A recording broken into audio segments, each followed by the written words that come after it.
అదే RTV app వార్తల్ని క్షణాల్లో చదివే అవకాశం ఉంటుంది. ఒక న్యూస్ పేపర్, ఒక టెలివిజన్ ఛానల్ మీ చేతుల్లో ఎప్పుడూ ఉంటాయి.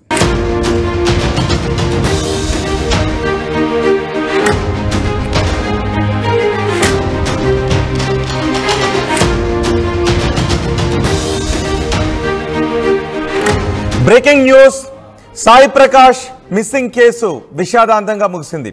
సాయి ప్రకాష్ గత వారం రోజుల నుంచి కనిపించట్లేదు, కొన్ని రోజుల నుంచి కనిపించడం లేదు. సాయి ప్రకాష్ వరంగల్కు చెందిన వ్యక్తి. సాయి ప్రకాష్ ఫోను చివరి సిగ్నల్ పాలకులలో కనిపించింది. ఆ తర్వాత అక్కడ అతని ఫోన్ స్విచ్ ఆఫ్ అయింది. అప్పటి నుంచి సాయి ప్రకాష్ కోసం అన్ని చోట్ల పోలీసులు గాలిస్తూనే ఉన్నారు. అయితే కొన్ని అనుమానాలు కూడా వ్యక్తమయ్యాయి. సాయి ప్రకాష్కు ఒక శత్రువు ఉన్నాడు. అతనే పోలీస్ కానిస్టేబుల్గా పనిచేస్తున్న వ్యక్తి సాయి ప్రకాష్ పిన్నితో అక్రమ సంబంధాన్ని పెట్టుకున్నాడు. ఆ విషయంపై పోలీసులకు ఫిర్యాదు చేశాడు. ఉన్నతాధికారులకు ఫిర్యాదు చేయడంతో ఈ కానిస్టేబుల్ శ్రీనివాసరావును ఉన్నతాధికారులు సస్పెండ్ చేశారు. కాబట్టి శ్రీనివాసరావు పగబట్టి సాయి ప్రకాష్ని చంపడానికి రెక్కి నిర్వహిస్తున్నాడు అనే సమాచారం ఉంది. దీంతో ఆ సస్పెండ్ అయిన కానిస్టేబుల్ని, ఇప్పుడు మీరు ఆర్టీవీ స్క్రీన్ పైన చూస్తున్నారు, ఆ సస్పెండ్ అయిన కానిస్టేబుల్ను పోలీసులు అదుపులోకి తీసుకుని విచారిస్తే అసలు విషయాన్ని బయటపెట్టాడు. కొన్ని రోజుల క్రితమే ఈ సాయి ప్రకాష్ని ఎప్పుడైతే వాళ్ళు కిడ్నాప్ చేశారో, సుపారీ గ్యాంగ్తో కలిసి కిడ్నాప్ చేశాడో ఆ రోజే చంపేశారు. పైగా ఇక్కడ ఎలాంటి ప్లాన్ చేశారు అంటే పోలీసుల ఇన్వెస్టిగేషన్ని తప్పుదారి పట్టించడానికి సహజంగానే పోలీస్ అయిన కానిస్టేబుల్ అయిన ఈ శ్రీనివాసరావు ఆ సాయి ప్రకాష్ మొబైల్ని పాలకొల్లుకు వెళ్ళే బస్సులో పడేశాడు. దీంతో లొకేషన్ అక్కడ ట్రేస్ అవుతుంది అని అనుకున్నాడు. పోలీసుల విచారణలో మొత్తం గుట్టు రట్టయింది. ఇప్పుడు మీరు ఆర్టీవీ స్క్రీన్ పైన చూస్తున్నారు, రెండవ బాక్స్లో చూస్తున్నారు. ఆమె సాయి ప్రకాష్ పిన్ని. ఆ సాయి ప్రకాష్ పిన్ని ఈ కానిస్టేబుల్ ఇద్దరి మధ్య అక్రమ సంబంధం నడుస్తుంది. ఇది తప్పు అని చెప్పి వారించాడు సాయి ప్రకాష్, కానీ వాళ్ళు వినలేదు. దీంతో పోలీస్ కానిస్టేబుల్పై ఉన్నతాధికారులకు ఫిర్యాదు చేస్తే ఉన్నతాధికారులు శాఖాపరమైన చర్యలు తీసుకున్నారు. దీంతో పగబట్టిన శ్రీనివాస సాయి ప్రకాష్ను అంతమొందించాలి అని అనుకున్నాడు. వివాహేతర సంబంధానికి అడ్డొస్తున్నాడు అని, తన ఉద్యోగానికి తను సస్పెండ్ కావటానికి కారకుడయ్యాడు అని అడ్డు తొలగించుకోవాలని సుపారీ గ్యాంగ్తో కలిసి హత్య చేయించాడు ఈ శ్రీనివాసరావు. అయితే ఈ హత్యలో పిన్ని నిర్మల హస్తం కూడా ఉంది అనే తెలుస్తోంది. హుస్నాబాద్లోని ఒక బావిలో సాయి ప్రకాష్ శరీరాన్ని పడేశారు పోలీసులు. ఆ శరీరాన్ని కూడా స్వాధీనం చేసుకున్నారు. ఈ నెల 15వ తారీఖున అర్ధరాత్రి చంపి ఉంటారు అనే అనుమానాన్ని వ్యక్తం చేస్తున్నారు. మొత్తం విషయం తెలియడంతో నిర్మలపై వెంకటాపురం గ్రామస్తులు ఉగ్ర రూపాన్ని చూపించారు. ఇప్పుడు ఆ దృశ్యాలు కూడా మీకు ఆర్టీవీ స్క్రీన్ పైన చూపిస్తున్నాం. ఒకసారి మీరు మొదటి బాక్స్లో చూపిస్తున్న దృశ్యాలు. ఎప్పుడైతే సాయి ప్రకాష్ చనిపోయాడు అని అతని చావుకు పిన్ని మోజులో ఉన్న కానిస్టేబుల్ శ్రీనివాస కారణమని అనుకున్నారో ఆ క్షణం ఆ గ్రామస్తులు, ఆ కుటుంబ సభ్యుల ఆగ్రహం కట్టలు తెంచుకుంది. దీంతో పోలీస్ కానిస్టేబుల్ మోజులో ఉండి కొడుకు వరసయ్యే ఆ సాయి ప్రకాష్ను మరణానికి కారణమైందో, సాయి ప్రకాష్ హత్యకు కారణమైందో ఆ పిన్నిని కొట్టడానికని ఆగ్రహంతో తరుముకుంటూ వెళ్ళారు. వాళ్ళ పిన్ని ఇంటి లోపలికి వెళ్ళిపోయి గదిలోకి వెళ్ళిపోయి గెడ వేసుకుంది. చూడండి, ఒకసారి తలుపులు బదలు కొడుతున్నారు. మొత్తం గ్రామస్తులంతా ఆగ్రహంతో ఊగిపోయారు. ఆ పిన్నే కుమారుడి హత్యకు కారణమని తెలిసిన వెంటనే లోపలికి వెళ్ళి తలుపులేసుకున్న పిన్నిని బయటకు తీసుకుని రావడానికి, పిన్ని నిర్మలను బయటకు తీసుకుని రావడానికి గుణపంతో తలుపులు బదలు కొడుతున్న దృశ్యాలు చూడండి. ఆ తర్వాత లోపల ఏం జరిగిందో తెలుసా? ఒక్కసారి తలుపులు తీసిన తర్వాత ఏం జరుగుతుందో చూడండి. అక్కడ మేము ఒక వీడియోని కట్ చేసి చూపిస్తున్నాం. ఆమె ఉరి వేసుకోవడానికి ప్రయత్నించిన ఆమెను, వేలాడుతున్న ఆమెను ఆ లోపలికి వెళ్ళిన వ్యక్తి పట్టుకొని ఆ తాడును పక్కకు తీసి బయటికి తీసుకొచ్చారు. చూడండి ఎలా అందరికీ నమస్కారం పెడుతుందో. ఒక మహిళ వచ్చి చెప్పుతో కొడుతోంది ఆ మహిళను. ఎందుకు కొడుతోంది అంటే కుమారుడు వరసయ్యే వ్యక్తికి కానిస్టేబుల్ మోజులో ఉండి ఆ వ్యక్తి హత్యకు కారణమైంది అనే కోపం వాళ్ళందరిలోనూ కట్టలు తెంచుకుంది. అందుకే ఆమెను గదిలో నుంచి బయటకు తీసుకొని వచ్చి రోడ్డు పైన ఈడ్చుకుంటూ కొట్టుకుంటూ తీసుకుని వెళ్తున్నారు. నిజానికి మహిళను కొడుతున్న దృశ్యాలు కొంత బాధాకరమే అనిపిస్తాయి. ఒక మహిళను కొడుతున్న సన్నివేశం కొంత బాధాకరమే అనిపిస్తుంది. కానీ ఆమె చేసిన తప్పు, ఒక కానిస్టేబుల్ మోజులో ఉండి మరొక వ్యక్తి, కొడుకు వరసయ్యే వ్యక్తి మరణానికి కారణమైంది, కొడుకు వరసయ్యే వ్యక్తి హత్యకు కారణమైంది. అందుకే మహిళల్లో ఆగ్రహం కట్టలు తెంచుకుంది. అక్కడున్న కొంతమంది పురుషులు వద్దు అని వారిస్తున్నప్పటికీ మహిళల్లో కట్టలు తెంచుకున్న ఆగ్రహం ఆమెపై చెప్పులతో దాడి చేసే విధంగా పురుగొల్పింది. నిజానికి ఒక మహిళను అలా నడి రోడ్డుపై పెట్టి కొట్టడం బాధాకరమే. అది ప్రోత్సహించదగింది కాదు. అలా కొట్టదగిన విషయం కాదు. కానీ వాళ్ళలో ఆ క్షణం ఆగ్రహం కట్టలు తెంచుకుంది. అన్నీ కూడా మర్చిపోయారు వాళ్ళు. కానిస్టేబుల్ మోజులో ఉండి కొడుకు మరణానికి కారణం, కొడుకు హత్యకు కారణమైన నిర్మలపై ఒక్కసారిగా గ్రామస్తులంతా ఆగ్రహాన్ని కట్టలు తెంచుకుంది. ఆ రాత్రి సమయంలో ఆమె ఇంటికి వెళ్ళి ఎప్పుడైతే ఈ సాయి ప్రకాష్ చనిపోయాడు అని, సాయి ప్రకాష్ని హత్య చేశారనే విషయం తెలిసిందో, సాయి ప్రకాష్ హత్యకు కారణం ఆ సాయి ప్రకాష్ పిన్ని నిర్మల, ఆమె ఉంచుకున్న కానిస్టేబుల్ ఇద్దరు కారణమని తెలియగానే గ్రామస్తుల్లో ఆగ్రహం కట్టలు తెంచుకుంది. కానిస్టేబుల్ మోజులో, ప్రియుడు మోజులో ఉండి కొడుకు వరుసయ్యే వ్యక్తిని చంపించేస్తావా అంటూ ఆమెను దుర్భాషలాడుతూ బయటకు తీసుకొచ్చి కొట్టుకుంటూ తీసుకుని వెళ్ళి పోలీసులకు అప్పగించారు. నిజానికి ఆమె ఆ గ్రామస్తులందరూ కూడా తన ఇంటిపై దాడికి వస్తున్నారు, తను ప్రియుడిపై మోజులో ఉండి కొడుకును చంపించేశాననే విషయం వీళ్ళకి తెలిసిపోయిందనే భయంతో ఆమె గదిలోకి వెళ్ళి ఉరివేసుకునే ప్రయత్నం చేసింది. ఆ ఉరివేసుకునే ప్రయత్నం చేస్తున్న ఆమెను తలుపులు పగలగొట్టి లోపలికి వెళ్ళి ఆమెను తీసుకుని వచ్చి పోలీస్ స్టేషన్కి తీసుకుని వెళ్తున్న దృశ్యాలే ఇప్పుడు మీరు ఆర్టీవీ స్క్రీన్ పైన చూస్తున్నారు.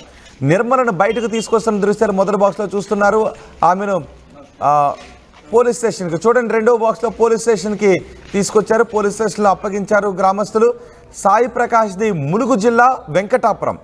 అతను స్వచ్ఛంద సంస్థను ఏర్పాటు చేశాడు, సామాజిక సేవ కూడా చేస్తూ ఉంటాడు. అయితే కానిస్టేబుల్ శ్రీనివాస్తో ఈ సాయి పిన్ని నిర్మలకు అక్రమ సంబంధం ఉంది. ఆ అక్రమ సంబంధం తప్పు వద్దు అని చెప్పే ప్రయత్నం చేశాడు, కానీ వాళ్ళు వినలేదు. సాయి ప్రకాష్ పైన దుర్భాషలు ఆడటం మొదలు పెడుతూ ఉండటంతో సాయి ప్రకాష్ ఈ విషయాన్ని ఉన్నతాధికారుల దృష్టికి తీసుకుని వెళ్ళి కానిస్టేబుల్ శ్రీనివాసరావు సస్పెండ్ కావడానికి కారణమయ్యాడు. కానిస్టేబుల్ శ్రీనివాసరావును జాబ్ నుంచి సస్పెండ్ చేయించాడు అనే కోపం శ్రీనివాస్లో ఉంది. తన మోజుకు అక్రమ సంబంధానికి అడ్డొస్తున్నాడు అనే కోపం నిర్మల్లోనే ఉంది. దీంతో సాయి ప్రకాష్ను అడ్డు తొలగించుకోవాలి అని ఒక క్రూరమైన ప్లాన్ చేశారు. కక్ష పెంచుకుని సాయి ప్రకాష్ను కిడ్నాప్ చేయించారు. సుపారీ గ్యాంగ్తో కిడ్నాప్ చేయించి హత్య చేయించారు. హత్య చేయించిన తర్వాత అతని దేహాన్ని ఒక చెరువులో పడేశారు. ఆ తర్వాత అతని మొబైల్ ఫోన్ను కాజీపేట నర్సాపూర్ ఎక్స్ప్రెస్లో పడేశారు ఆ నిందితులు. ఆ రైల్లో పడేయడంతో అతను పాలకొల్లు వైపు వెళ్ళిపోయాడు అని పోలీసులు అనుకుంటారు అని పోలీసు బుద్ధిని చూపించాడు ఇక్కడ. కానీ పోలీసు ఉన్నతాధికారులు అంతకంటే తెలివైన వాళ్ళు కాబట్టి ఆ కేసును విచారించి పోలీస్ స్టైల్లో విచారిస్తే కానిస్టేబుల్ మోజు వ్యవహారం, కానిస్టేబుల్ అక్రమ సంబంధం, కానిస్టేబుల్ హత్య చేయించిన వ్యవహారం, కానిస్టేబుల్కి అతని సాయి ప్రకాష్ పిన్ని నిర్మలకు మధ్య జరుగుతున్న ఈ మోజు వ్యవహారం బయటకు వచ్చింది. దీంతో ఆ గ్రామస్తుల ఆగ్రహాన్ని ఎవరు కూడా ఆపలేకపోయారు. వాళ్ళందరూ పిన్నిని సాయి ప్రకాష్ పిన్ని నిర్మలను కొట్టుకుంటూ తీసుకుని వెళ్ళారు. పోలీస్ స్టేషన్కి తీసుకువెళ్ళి అప్పగించారు. పోలీస్ స్టేషన్లో ఇప్పుడు పోలీసులు మొత్తం కేసు విచారణ జరుపుతున్నారు. పిన్ని పాత్ర ఎంత ఉంది అని. ఆ పిన్ని కానిస్టేబుల్ మోజులో ఉంది, కానీ ఆ సాయి ప్రకాష్ మరణానికి, సాయి ప్రకాష్ హత్య విషయం ఆ నిర్మలకు తెలుసా లేదా అనే విషయంపై కూడా ఇప్పుడు పోలీసులు ఇన్వెస్టిగేషన్ చేస్తున్నారు. ఎంత దుర్మార్గం చూడండి. ఒకసారి కొడుకు వరుస అయ్యే వ్యక్తిని చంపించేసి అతని ఫోన్ను ఇన్వెస్టిగేషన్ తప్పుదారి పట్టించడం కోసం అతని ఫోన్ను నర్సాపూర్ వెళ్ళే ఎక్స్ప్రెస్లో పడేశారు.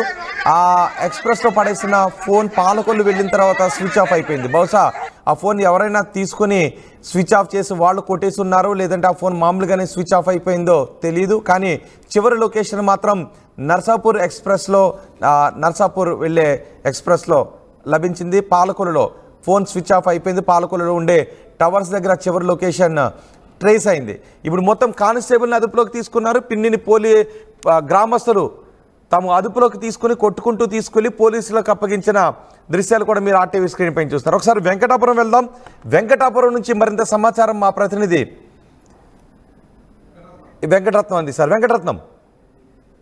ములుగు జిల్లా వెంకటాపురానికి చెందిన సాయి ప్రకాష్ మిస్ కోణాలు వెలుగు చూస్తున్నాయి, ఒక్కొక్కటిగా వెలుగు చూస్తున్నాయి. ప్రస్తుతానికైతే మనం హనుమకొండ పోలీస్ స్టేషన్ దగ్గర ఉన్నాము. సాయి ప్రకాష్ మిస్సింగ్ అయిన తర్వాత ఎక్కడికి వెళ్ళారు, ఏంది అసలు, వాళ్ళకి సంబంధించినటువంటి వాళ్ళ బంధువులు కూడా ఉన్నారు. ఎందుకంటే ఇప్పటి వరకు జరుగుతున్నటువంటి కొన్ని పరిణామాలను చూస్తుంటే సాయి ప్రకాష్ హత్యకు గురి కాబడ్డా అన్నటువంటి ఒక ఆలోచనలు మాత్రం మనకు కనిపిస్తున్నాయి. ప్రస్తుతానికైతే మనం హనుమకొండ పోలీస్ స్టేషన్ దగ్గర ఉన్నాం. కానీ ఇక్కడ సాయి ప్రకాష్ కుటుంబ సభ్యులు ఎవరు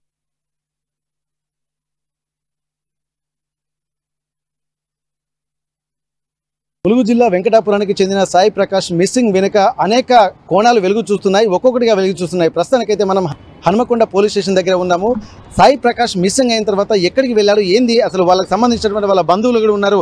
ఎందుకంటే ఇప్పటి వరకు జరుగుతున్నటువంటి కొన్ని పరిణామాలను చూస్తుంటే సాయి ప్రకాష్ హత్యకు గురి కాబడ్డాడా అన్నటువంటి ఒక ఆలోచనలు మాత్రం మనకు కనిపిస్తున్నాయి.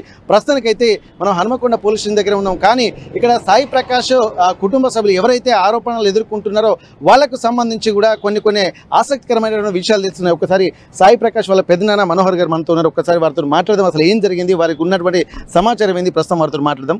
సార్, ఇప్పటి వరకు అయితే సాయి ప్రకాష్ వస్తాడు, తిరిగి వస్తాడని ఒక నమ్మకం ఉండే, కానీ ఇప్పుడు పరిస్థితులు ఒక తారుమారుగా ఉన్నట్టుగా అనిపిస్తుంది. అసలు ఏం జరిగింది సార్? తారుమారేం లేదు సార్. గతంలో ఆర్టీవీతో మేము పొద్దున కూడా సంభాషణ చేసినాం. అందులో భాగంగా మేము ఎవరైతే ఎక్స్పెక్ట్ చేసినామో ఆ కానిస్టేబుల్ శ్రీనివాసరావు, ఆ నిర్మల అనే ఇల్లీగల్ కాంట్రాక్ట్ పెట్టుకున్న అమ్మాయి ఇద్దరు కలిసి చెక్ చేసి ఆ సమాచారం సాయి ప్రకాష్ ఆ రోజు హాస్పిటల్లో దింపిన తక్షణమే మా గెస్సింగ్ కూడా యథార్థమైంది. ఆ కానిస్టేబుల్ బృందం కొంతమంది గూండాల్ని తయారు చేసుకొని ఆటో వెంబడించి ఆ కారును ఫాలో అయ్యి ఆ రాత్రి 10:30కే already Sai Prakash phone hand over చేసుకొని బయటికి అవుట్కట్ తీసుకుపోయి సాయి ప్రకాష్ని చంపేసినట్టు కూడా మాకు నిర్ధారణ అయింది. పోలీసు ఒక నిర్ధారణకు వచ్చిండ్రు. ఇప్పుడే అందిన సమాచారం ప్రకారం మాకు ఇంకా ఆధారాలు పూర్తిగా చేతికి రాలేదు. ఆ బాడీ ఎక్కడ ఉందో ఇంకా పూర్తిగా మాకు వివరాలు పోలీసుల ఆధీనంలో ఉన్నట్టు తెలిసింది. కారు కూడా స్విమ్మింగ్ పూల్ ఉంది డంపింగ్ యార్డ్ పక్కన హన్మకొండలో. ఆ డంపింగ్ యార్డ్ స్విమ్మింగ్ పూలల్లో ఆ కారుని స్టిక్కరింగ్ నెంబర్ ప్లేట్లు అన్ని వీకేసి మన కారు గుర్తుపట్టకుండా పక్కకు పడేసారు. బాడీని మాకు తెలిసిన సమాచారం ప్రకారం పక్క జిల్లా బార్డర్లో ఎక్కడో బావిలో పడేసిన ఆసుకి తెలిసింది. దాన్ని నైట్ పూట పాటు పొద్దుటే చూస్తూ ఉన్నారు. ఫోన్లు తెలివిగా ఈ ఫోన్లని డైవర్ట్ చేయడానికి కాజీపేట నర్సాపురం ఎక్స్ప్రెస్ తెల్లవారుజాము 4 గంటలకు ఉంటే దాంట్లో పడేసి 11 గంటలకు నర్సాపురం ఎక్స్ప్రెస్ చేరింది. ఫోన్ లొకేషన్ అడ్డుపోయినాయి. మేము ఆ కోణంలో ఎతుకుతున్నాం. ఇదంతా పక్క ప్లాన్ ప్రకారం ఒక కానిస్టేబుల్గా ఉండి ఆయన విధి నిర్వహణలో ఉండి ఇట్లాంటి పోలీస్ అయ్యండి కూడా ఇట్లాంటి తప్పుడు సమాచారం తప్పుడు వేసి ఇల్లీగల్ కాంట్రాక్ట్తో ఒక అమాయకుని మంచి వ్యక్తిని మా అబ్బాయి ఒకరి జోలికి పోయి ఒక సోషల్ వర్క్ చేసే వ్యక్తిని పొట్టన పెట్టుకున్న వాడికి పోలీసులు ఉరిశిక్ష చేయాలని చెప్పి ఆ అమ్మాయిని వాడిని ఇద్దరిని కూడా వాళ్ళు ఉరిశిక్ష చేయాలని చెప్పి మహిళ కూడా వీళ్ళ బంధువులే అని చెప్పి అంటున్నారు. మహిళను కూడా చాలా తీవ్రమైనటువంటి ఇబ్బందులు ఎదుర్కొంటున్నట్టుగా, అంటే అక్కడ ఉన్నటువంటి వాళ్ళు కూడా ఆమె మీద దాడి కూడా చేస్తున్నట్టుగా తెలుస్తుంది. మీకు ఏమైనా సమాచారం ఉందా? ఈ విషయం తెలుసుకొని మా బంధువులందరూ మా ఫ్యామిలీ మెంబర్లు అందరూ దాని ఇంటికి పోయి ఈ విషయం ఇక్కడ తెలవంగానే అక్కడ లీక్ అయితే ఇంటికి పోయి అడగడానికి పోతే వీళ్ళందరినీ చూసి నేను హ్యాంగింగ్ చేసుకుంటాను బెదిరించిందంట. బెదిరిస్తే అందరూ కలిసి లాక్కొని వచ్చి పోలీస్ స్టేషన్లో అక్కడే వెంకటాపురం పోలీస్ స్టేషన్లో ఒప్పచెప్పారు. ఇక్కడ పోలీసులు ఇప్పుడు దాన్ని ట్యాక్ చేయడానికి వెళ్తూ ఉన్నారు. కాబట్టి ఆ ఇద్దరికి కూడా పూర్తిగా చుట్టాలయ్యి బంధువులయ్యి వాళ్ళ కుటుంబం వాళ్ళ పిల్లల కోసం ఆలోచించి వాళ్ళు చేదోడుగా పోయిన మా అబ్బాయిని ఈ రోజున ఈ విధమైన కిరాతకంగా పాల్పడ్డారు. కాబట్టి వాళ్ళకు పోలీసులు కఠినమైన శిక్ష పడేలాగా సెక్షన్లు పెట్టి వాళ్ళని కఠినంగా శిక్షించాలని చెప్పి మేము డిమాండ్ చేస్తాం. ఈ విషయాన్ని మీకు పోలీసులు కన్ఫర్మ్ చేశారండి? పోలీసులు కారు కన్ఫర్మ్ చేశారు. కారు తీసుకొచ్చారు పోలీస్ స్టేషన్కు.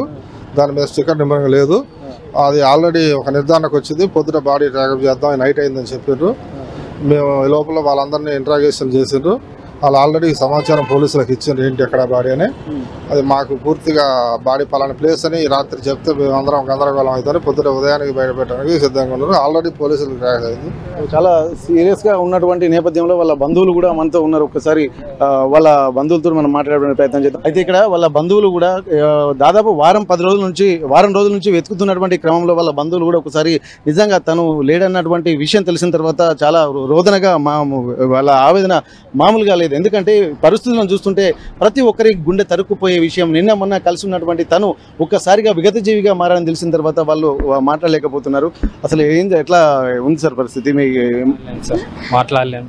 అనేక అనుమానాలు వ్యక్తం చేసినటువంటి వాళ్ళే నిజంగా వాళ్ళు 100% వాళ్ళే ఉంటారు అన్నటువంటి ఒక అనుమానాలు అయితే వాళ్ళు వ్యక్తం చేశారు. కానీ అనుకున్నదే జరిగింది. అసలు ఇంత జరగకూడదనే వాళ్ళు భావించారు. కానీ అనుకున్నది జరిగింది. వాళ్ళ జీవితము ఒక అరణ్య రోదనగా కుటుంబ సభ్యులు ఏదైతే భావించారో అదే జరిగినట్టుగా తెలుస్తుంది. ఒకసారి ఏమన్నా చెప్తారమ్మా? ఇప్పుడు ఎందుకంటే పాపం తను మీరు అనుకున్నట్టుగానే మీరు అనుమానాలు వ్యక్తం చేసుకున్నట్టుగానే తెలుస్తుంది. మేము అనుకున్నట్లే జరిగిందండి. మేము ముందు నుంచి అదే చెప్పాము, అదే జరిగింది. చాలా దారుణమైన పరిస్థితి అండి. ఇలాంటి పరిస్థితి ఎవరికి రావద్దు. ఎందుకంటే సొంత పిన్నే వీళ్ళ ఇంత వాళ్ళ బంధువులనే ఇట్లా చేయడాన్ని ఎట్లా చూస్తున్నారమ్మా? మంచి చేయాలని పోయిండండి అతను. లాస్ట్కి ఎంతో మందికి సహాయం చేశాడు. లాస్ట్కి తను ఎవరికి కనబడకుండా ఎటువంటి పరిస్థితిలో ఇలా అయిపోయాడో, ఇప్పుడు ఎలా ఉన్నాడో ఏమో. ఇక్కడ దాదాపు వారం రోజుల నుంచి తిరుగుతున్నారు, కానీ ఒక నమ్మకం అయితే ఉండే, ఎక్కడైనా దొరకకపోతాడా, కిడ్నాప్ చేశాడన్నటువంటి ఆ ఆలోచనలో ఒక నమ్మకం అయితే వాళ్ళకి కనిపించాయి. కానీ ఇప్పుడున్నటువంటి పరిస్థితిలో విషయం మాత్రం తెలిసింది. అతను ఒక ప్లాన్ ప్రకారమే స్కెచ్ వేసి తనని మర్డర్ చేశారన్నటువంటి ఒక విషయం తెలిసినట్టుగా వాళ్ళు చెప్తున్నారు ఆర్టీవీకి. గతంలో జరుగుతున్నటువంటి పరిణామాలు దృష్టిలో పెట్టుకొని అనేక అనుమానాలు వ్యక్తం చేశారు, కానీ తను కూడా ఎప్పుడో ఒకసారి బెదిరించినట్టుగా కూడా తెలిసింది. అదొకసారి మనం కన్ఫర్మ్ చేసుకుందాము. ఇదివరకంటే తను కూడా మేము ఎప్పుడైనా నీ అంతు చూస్తామని చెప్పి అన్నట్టుగా తెలుస్తున్నాము. నిజంగా అట్లాంటి సంఘటనలు జరిగినాయా?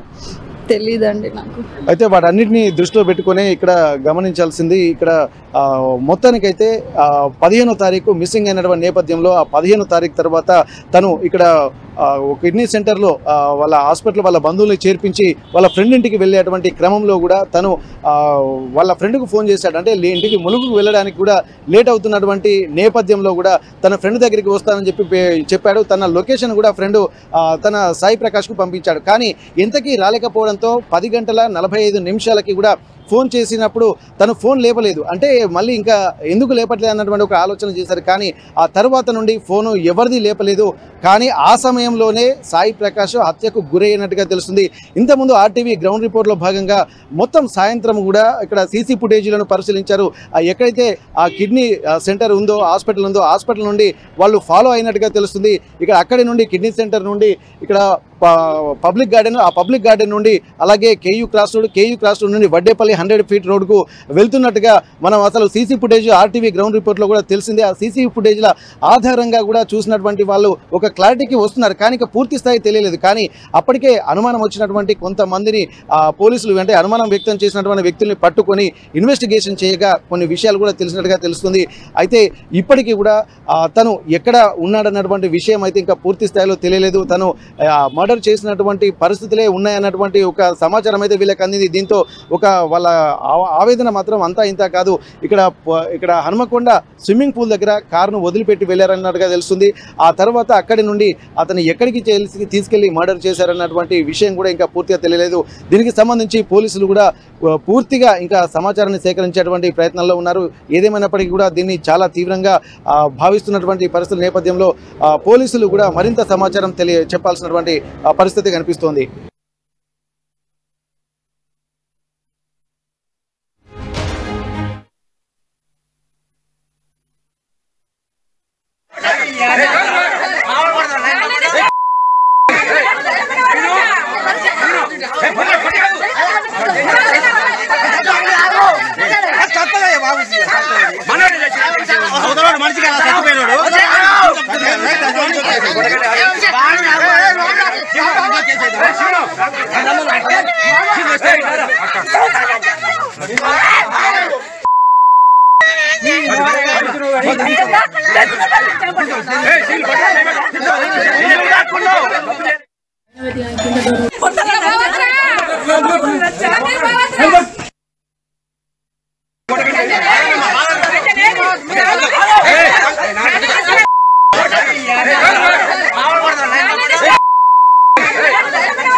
మరిన్ని వీడియోస్ కోసం ఛానల్ ని సబ్స్క్రైబ్ చేయండి. లేటెస్ట్ అప్డేట్స్ కోసం వాట్సాప్ ఛానల్ ని ఫాలో చేయండి. అండ్ లింక్ డిస్క్రిప్షన్ లో ఉంది.